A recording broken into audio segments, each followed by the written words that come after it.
pbs.org/underwriting.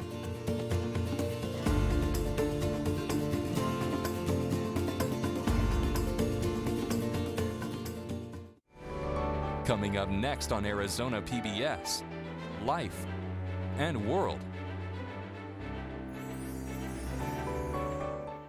Get the inside scoop on what's happening at Arizona PBS. Become an insider. You'll receive weekly updates on the most anticipated upcoming programs and events. Get the insider delivered to your email inbox. Visit azpbs.org to sign up today. Coming soon to Arizona PBS. That's when the saints go marching in. Yes, when the saints go marching in, oh Lord, I want to be in that number. When the saints go marching in.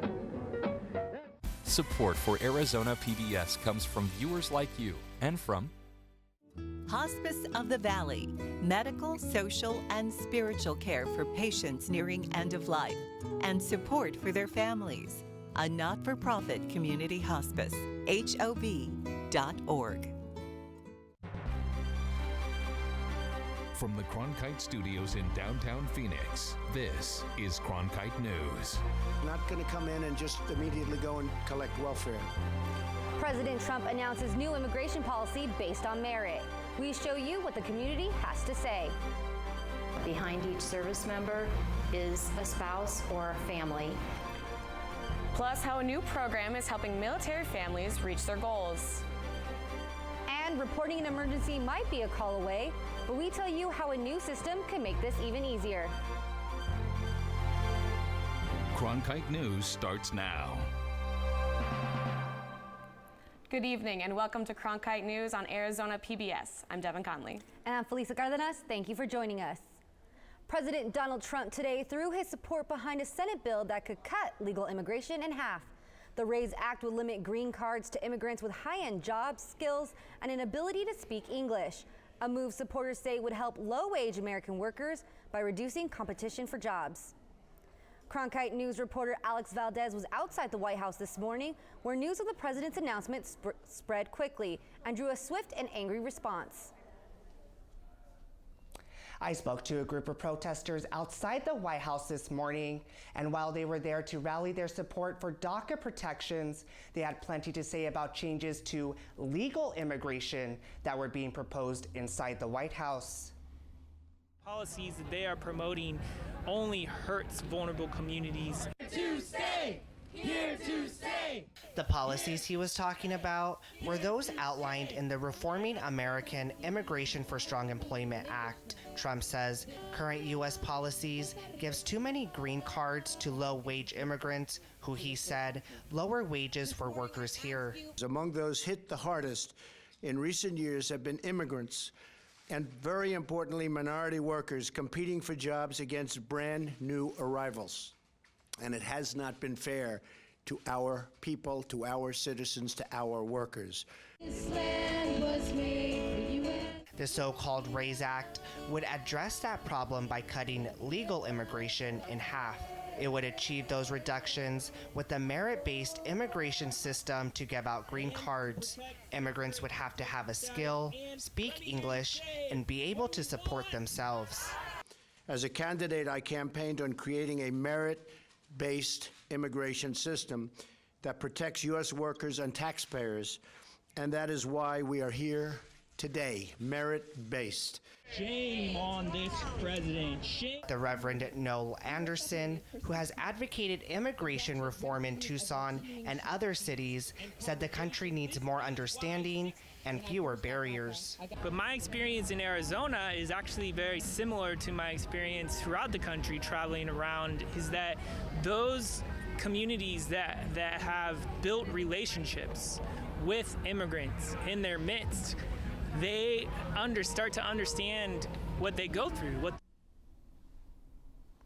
Reaction also came from Capitol Hill today, where Arizona Senator Jeff Flake said that cutting legal immigration by half would be a big blow to our economy. He also says he does not believe the bill will gain much support on the Hill. Live in Washington, I'm Alex Valdez, Cronkite News. Military spouses who are in school often struggle when their families are shipped to a new post.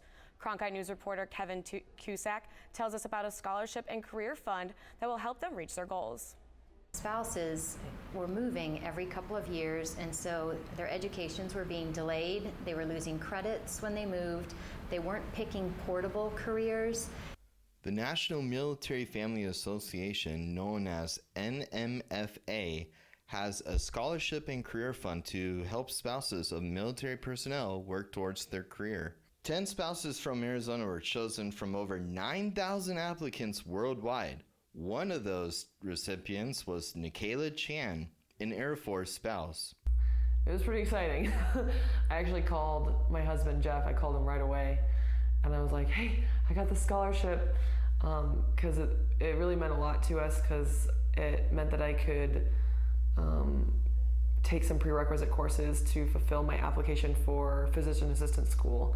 Burke says their program is unique in that it offers more than just a bachelor's degree. We offer any type of professional fees or licensure support.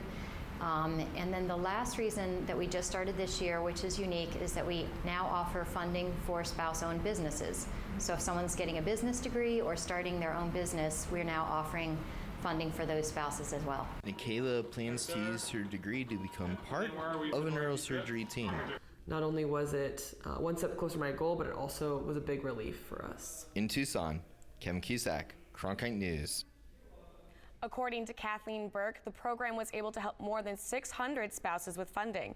The goal is to help at least 600 every year. The next scholarship application deadline runs from October 1st through January 15th. A CAD or computer aid dispatch system is often referred to as a virtual lifeline between law enforcement, emergency responders, and the public. But right now, the dispatch system used by DPS in Arizona is out of date. Cronkite News reporter Patricio Espinoza has learned a new system is soon coming online. Patricio? Thank you. That's right. A quick response to 911 or emergency calls could save a life. About 500,000 calls are handled every year by DPS dispatchers in Arizona. And now a new computerized system handling such emergency calls is expected to expedite the process. DPS 911. Hundreds of emergency calls come in daily, and the ability to quickly dispatch help is crucial. But right now, DPS says their current dispatch system is just getting in the way. 271. Our current CAD system, which is computer-aided dispatch, it's about a dozen years old, and it's kind of antiquated. We're having trouble bringing some new systems in to integrate with it or interface. And Kloboski says that the software used now doesn't communicate and share information well with other agencies in the state. We're getting this one out to dispatch as well. According to DPS, an average of 30,000 collisions take place each year on Arizona highways, all requiring emergency response. So a new CAD system is coming online, and first responders, as well as the public, are expected to benefit. We'll be able to log troopers on and off. We'll be able to have real-time updates for them. We'll be able to search this CAD system, and we'll be able to associate it with any other reporting that they'll need. And what is your name? Furthermore, the new system offers the ability to locate the closest trooper to an emergency situation, all of it in real time.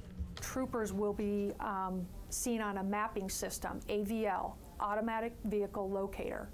So in order to get the best response time, we'll be able to have real time of where the troopers are and how quick they can respond to the caller. In 2015, according to the DPS annual report, more than 688,000 calls for service were dispatched. The new CAD system is set to be installed in the next 90 days. Patricio Espinoza, Cronkite News. A state police helicopter rescues just another set of hikers trapped in Tonke Verde Falls. Pima County officials say 2 adults and a 5-year-old were rescued last night. The flash flood happened in Reddington Pass near Tucson. In the last month, a total of 52 people were rescued from flash floods. In June, we covered Lake Mead and how the water levels were continuing to decrease. But efforts to conserve may not be enough. Coming up on Cronkite News, what Arizona officials are doing to keep our water running. Plus, we meet with some parents in the valley who are getting a head start on water safety for their kids. I think I finally found my hallelujah. I've been waiting for this moment all my life now. All my dreams are coming true, yeah. I've been waiting for this moment. It's good to be alive right about now.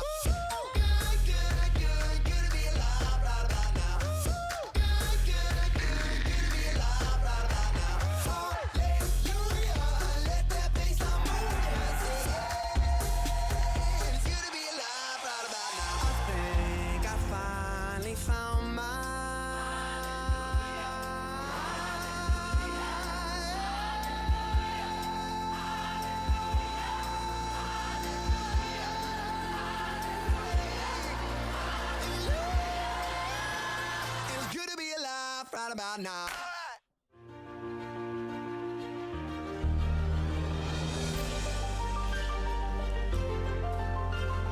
Officially from 36, and he hooks it in. Arizona State wins. Keeping one deep, and it is caught. Jalen Strong. Do you believe it?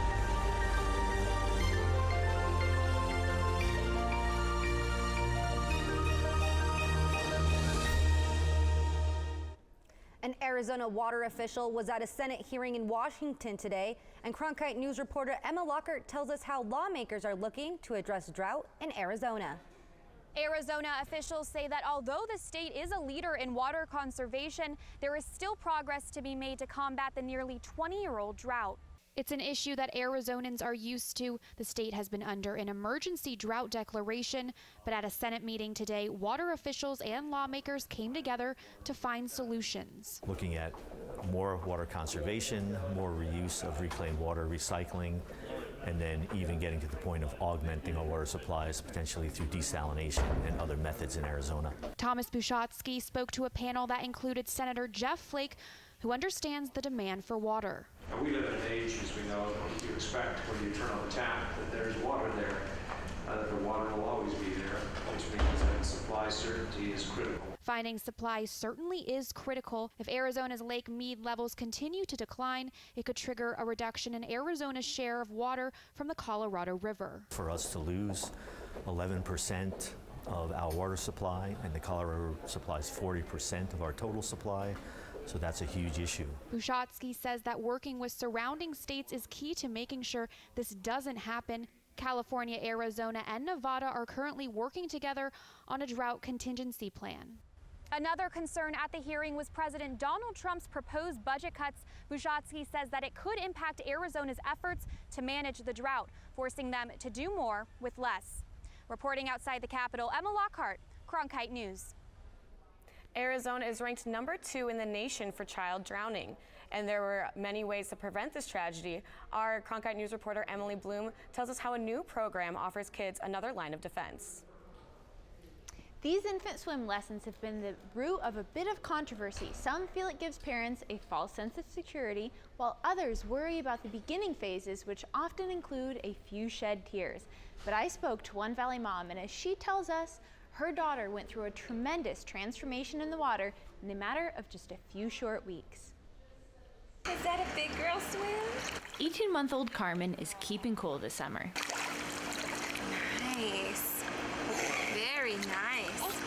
But if you look closely, you'll see she's swimming in her PJs. She graduates in 3 days. That's because her mom, Kelsey Dickey, has enrolled her in ISR self-rescue swimming lessons. We have a pool, and it's just something we always felt nervous about. We have a pool fence, but there's always that chance. Certified ISR instructor Lauren Sipp says that 83% of children who drown are fully clothed, so their students are taught survival skills in both summer and winter clothing too. I think ISR is absolutely critical because drowning is the leading cause of death in children under 4. Sip was inspired after watching her own kids go through the program. If I want to make a difference, teaching ISR is one of the best ways to do it. And her own students have experienced the benefits firsthand. She fell in the water. She was grilling. She had her back turned for literally a couple of minutes. And they found her in the pool.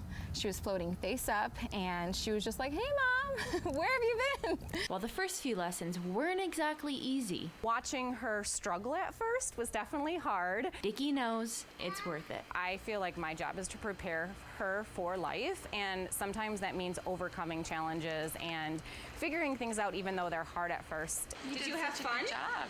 Jackson, yeah. Was that fun? Yeah. Yes. And apparently the children too also learned to love it. Dickie's only regret? We thought about doing it last summer and we decided not to, and I really regret not doing it sooner. While ISR does begin lessons as early as 6 months, the American Academy of Pediatrics doesn't recommend swim lessons under the age of 1.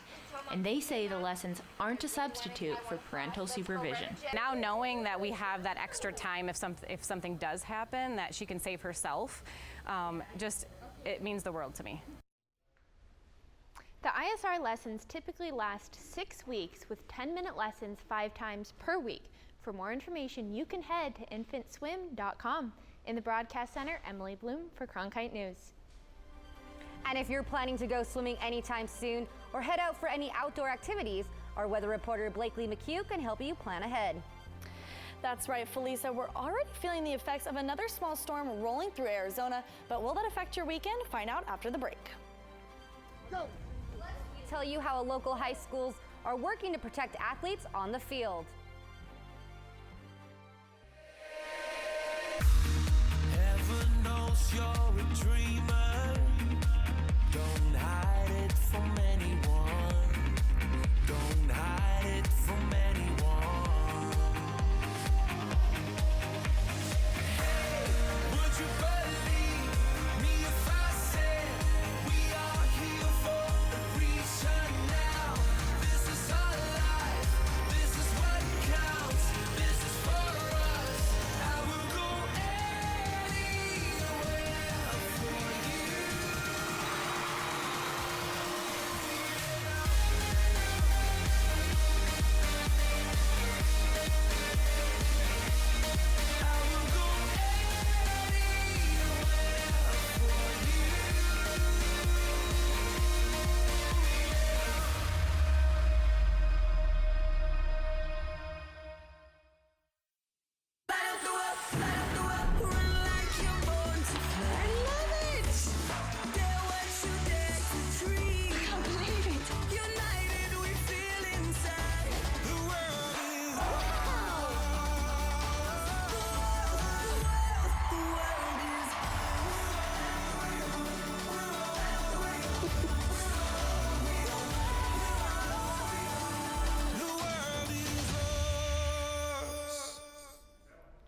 If you spent time outdoors today, you probably noticed the light humidity and the light rain.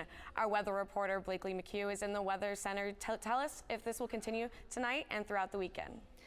That's right. The rain cooled down temperatures just enough that it was actually enjoyable to take a walk around downtown Phoenix today. That high was sitting right around 102 degrees, and the humidity level is at 38%. Now let me show you why that humidity level is higher than what we're used to at this time. There's a storm that's coming up from southern Arizona, and you can see that it's hitting the Phoenix area, but it's just hitting it a little bit, which caused that light rainfall today. This cloud coverage is also holding in the moisture, causing that humidity level to be more than we're used to. Usually we're used to that dry weather in Arizona, but let's look at the temperatures across the valley. At 8 p.m. it'll be 91 in Buckeye, 88 in Casa Grande, and 92 in Scottsdale. Now let's look at the temperatures across the state right now. It's 106 in Lake Havasu, 82 in Tucson, and a cool 73 in the Grand Canyon. Now there's something else that I want to show you. Right now we're in a air quality alert in the valley area, and that's because there's wildfires in the region, along with that cloud coverage is not allowing a lot of movement of air, but the good news is that'll be over around 7 p.m. on Friday. Now let's look at what's coming up for the rest of your week. The percentage for Thursday is going to be 20% for rain, and that's going to go lower as the week goes on. And starting Monday, it's going to be a nice sunny day to start off your week. For Cronkite Weather, I'm Blakely McHugh. Back to school is just around the corner, and high temperatures can be a real challenge, especially for athletes who play outdoors. But Cronkite News reporter Sarah Haddis found out that heat isn't the only health concerns for athletes and coaches. Sarah? That's right. According to National Center for Catastrophic Sport Injury Research, 26 high school and middle school football players died in the last 2 years. These numbers show the need for proper education on safety in football.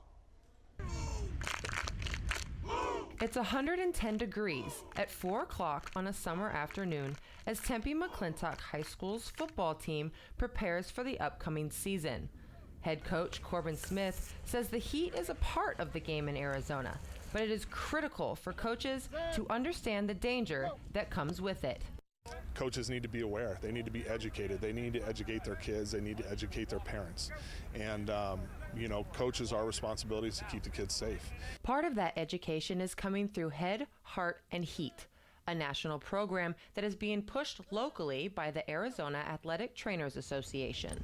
Set, go. The AIA and the Barrow Neurological Institute are working together to teach administration, coaches, and athletic trainers the best practices at preventing and managing the 3 leading causes of death in athletes, which according to Barrow are concussions, cardiac arrest, and heat illness. The education to both parents, coaches, and of course the work of athletic trainers has been key in reducing or eliminating that risk with heat illness. Even the toughest kids, there will be some physical sign of pain, and you just need to check on them. As far as the concussions and being aware of that, you can look into a kid's eye and know. And if there's any doubt, it's our responsibility to get them over to the trainer. Dr. Sharaway says the team trainer plays a crucial role in helping to prevent these injuries. I think they're a physician extender, and they help support us and help protect the student athletes and working well with the coaches to make sure that the student athletes are as healthy as possible. The program was initiated by the National Federation of State High School Associations with hopes of continuing to beat the heat and limit injuries. Sarah Haddis, Cronkite News. According to the Centers for Disease Control and Prevention, 1 out of 5 children is obese, and that number has tripled since the 1970s. Dietitians say to fix this problem, education is key. Coming up in Cronkite News, a special report. We take an in-depth look at student athletes and their nutrition.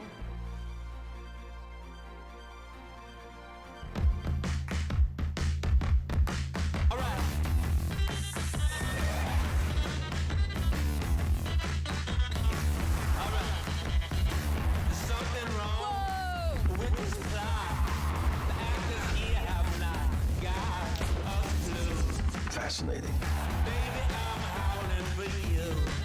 Sometimes I wish I wasn't so beloved.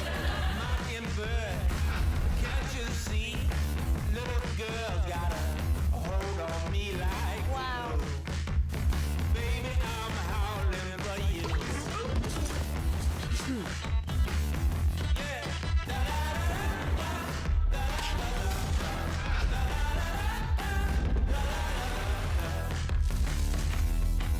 It's literally one for the history books. Enjoy.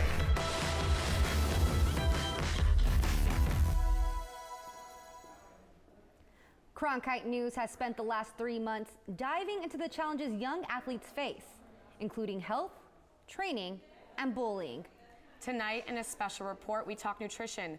Cronkite News reporter Annika Walters spoke with active children and dietitians to find out the best foods to fuel their athletic fire. In the average American diet, 60% of the daily calorie intake comes from highly processed foods, according to a 2016 American Heart Health study. In Arizona, 19% of children between ages 10 and 17 are obese. Registered dietitian Debbie Richardson said proper nutrition is a learning curve. Starting that education piece with kids very early and having that as part of the school curriculum. It seems like a no-brainer. Arizona State hosts a nutritional education camp in the summer called Camp Crave. The day camp teaches children the value of preparing healthy foods through hands-on experiences and cooking demonstrations. All of our students that have come through, all the kids for our camp, have been very receptive to the fact. They just need someone to actually show them this is what you need to do. This is just the basic parts of nutrition. Although each person may have a different idea of what a nutritious meal is, Richardson said it's important not to demonize any foods to children. It's really not saying no, but it's how much and how often. Among the foods often looked down upon are fast food. In Scottsdale, the Desert Elite Girls Soccer Team held a fundraiser in early July at a Whataburger. 20% of sales during the fundraiser went toward the team's expenses. Not really fun as a kid to be so strict on like a healthy food diet that you can't have like a milkshake every once in a while or some fries. So like my mom and dad helped me keep a good balance. You have to make educational decisions on what it is that you want to eat. So at Whataburger, I know that they have healthy choices, even like you can order French fries, but if you instead of getting the French fries, you can exchange them for apple slices. It's about being smart and taking care of your body regardless of where you're at. A 2015 study done by the Pew Research Center found that 80% of parents feel rushed at least some of the time. This can lead to quick fixes such as fast food items or supplements that can pack a whole day's worth of nutrition into a single drink. Kiss the grapes goodbye. For me as a parent, I feel like I want my kids' bodies to be fueled with great food, which would be that whole food, diet. That's pretty much impossible with my lifestyle. So parents like 1996 Olympic gold medalist Amanda Borden at Gold Medal Gymnastics turned to products such as Juice Plus that aim to provide a day's worth of nutrition in a gummy or a milkshake. But former Arizona Cardinal and leader of Safe Football Camp Scott Peters said he prefers the real thing. Look, I just do this. I'm not a big supplement user.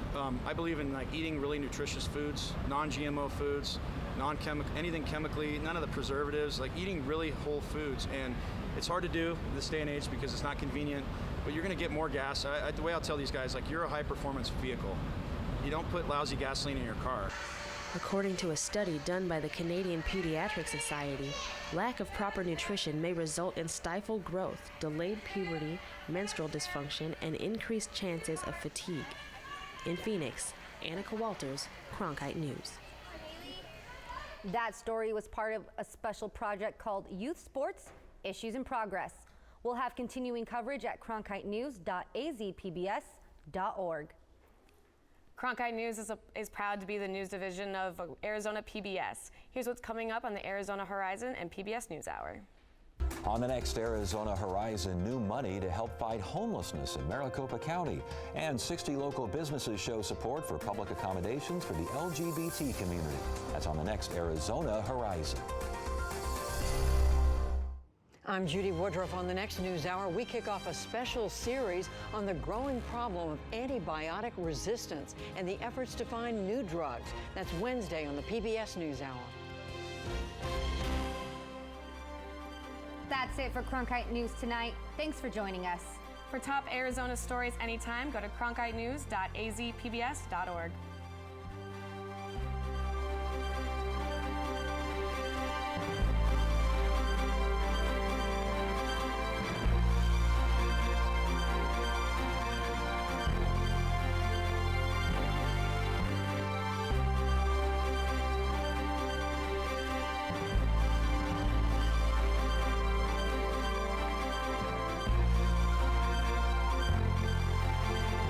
Support for Arizona PBS comes from viewers like you and from Friendship Village Tempe, a retirement community for over 30 years, offers independent living with residency options, lifelong learning classes, as well as continuing care. Information at friendshipvillageaz.com.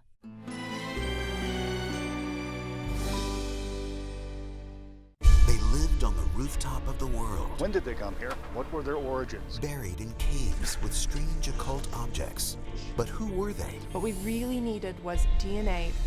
Nova searches for clues in Secrets of the Sky Tombs. Tonight at 9 on Arizona PBS.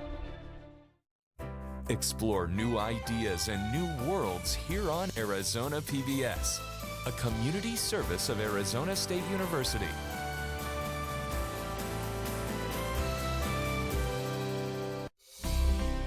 easiest and best way to support Arizona PBS is by becoming a sustaining member.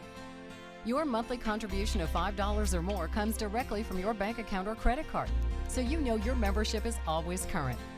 It also means no more renewal notices in your mailbox. So more of your dollars go to the programs you love. It's convenient for you, greener for us, and better for the planet. Become a sustaining member today. Coming up next on Arizona PBS, Life and World. When you want to be more connected, friend us on Facebook, follow us on Twitter, watch us online.